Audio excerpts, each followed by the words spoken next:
Merhaba Şarima. Kervone ofis Cerbin Art. Çarşı yazgı suke Cerbin Art. Türkçesi ofis çarşı yeraltı çarşısı. Eyvallah kolay gelsin.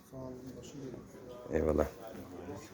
Matiyade karu habate gagani neşirkeni rupeli maddesi deste. Aynı kene bela. Ambazanı vanene karma vanene şev. Şevi gagan destijoy çilet.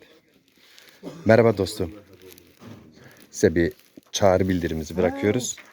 Gagan etkinliğimiz var 11 Ocak'ta.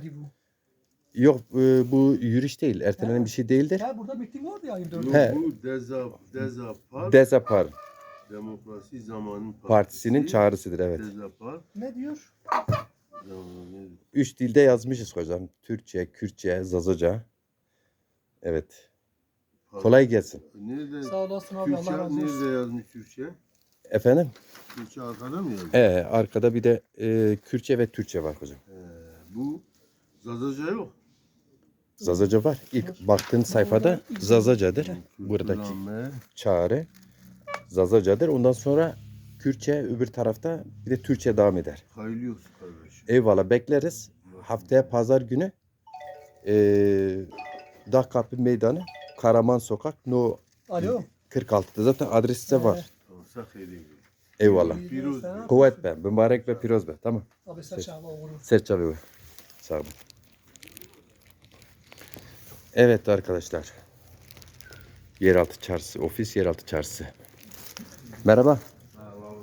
Bir çağrı bildirisini verelim size de. Abi. Şöyle buradan çekme şansın var mı? Memleket Diyarbakır mı? Aynen abi bu böyle 5-6 tane geldi abi. Tamam canım. Arkadaşlar okursun. Bunları buraya. Bakalım. Bir şey olmaz. Heyecan yapma delikanlı. Kürtçe mi konuşuyorsun, Zazaca mı konuşuyorsun? Eyvallah. Serçave mi? Haftaya pazar günü. Tamam abi. Bu pazar günü de haftaya. Kolay gelsin.